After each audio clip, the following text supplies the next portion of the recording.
अच्छा, आज हम लिक्विडेशन लेवल्स को डिस्कस करेंगे। हम देखेंगे कि लिक्विडेशंस क्या होती हैं, लिक्विडेशन लेवल्स का आप किस तरह से आइडिया लगा सकते हैं और आखिर वो कौन सी वेबसाइट है जिसकी हेल्प से आप ये फाइंड कर सकते हो।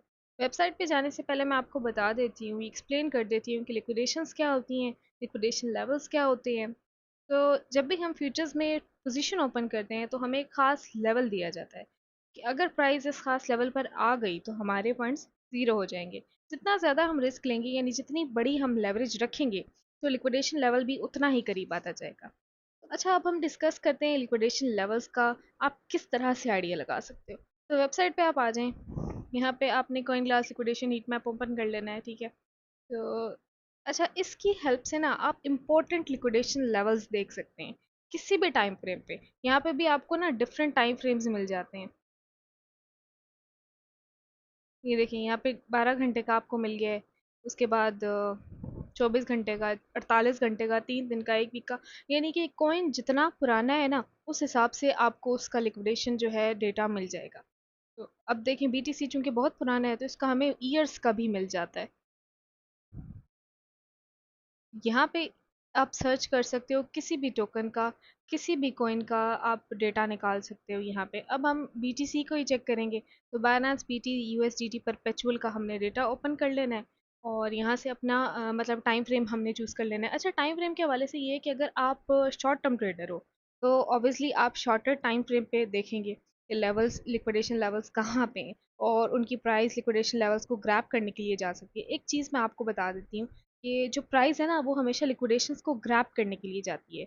और उसका सिंपल रीज़न ये है कि जब भी ट्रेडर्स पोजीशन क्लोज करते हैं तो उनकी हर एक पोजीशन की एक फ़ी होती है और वो फ़ी जाती है डायरेक्टली एक्सचेंजेस के पास। इस तरह जो एक्सचेंजेस हैं वो पैसा कमाते हैं।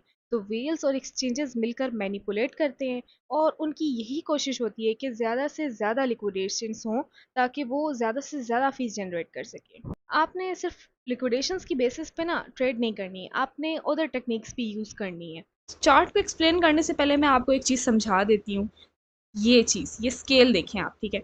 इस स्केल में आप देखें एक तरफ लिखा हुआ है ज़ीरो, ठीक है, जबकि दूसरी तरफ 48.38 मिलियन डॉलर्स, ठीक है, लिखा हुआ है। अब इसका मतलब ये है कि ये स्केल आपको कलर्स शो कर रहे हैं। देखें डिफरेंट कलर शो कर रहा है। ये पर्पल पे है बिल्कुल ज़ीरो, यानी कि इस पूरे चार्ट पे जहाँ जहाँ पर्पल कलर है वहाँ पर ज़ीरो लिक्विडेशन है। जैसे जैसे ये कलर मतलब इसमें ऊपर जाता जाएगा, देखें ग्रीन है, फिर यहाँ पे ब्लू आ जाता है, स्काई ब्लू आ जाता है, फिर यहाँ पे मतलब ग्रीन आ जाता है, फिर येलो पे, और येलो पे सबसे ज़्यादा लिक्विडेशंस है। यानी कि इस पूरे कलर में ये कलर्स हमें लिक्विडेशंस शो कर रहे हैं। पूरे स्केल में जितने भी कलर्स हैं ये हमें लिक्विडेशंस शो कर रहे हैं। पर्पल पे कोई लिक्विडेशन नहीं है और यहाँ से पर्पल से जैसे जैसे हम ऊपर जाते जाते हैं ना तो ये हमें ज़्यादा ज़्यादा लिक्विडेशंस शो करता है, ठीक है। तो इन कलर्स की बेस पर आपको ये बता रहा है कि किन लेवल्स पर ज़्यादा लिक्विडेशंस है। अब हम चार्ट देखते हैं बीटीसी का, तो जो कि इस टाइम पे, अच्छा आपने स्टार्ट को ना टाइमली जो है वो रिफ़्रेश करते रहना है,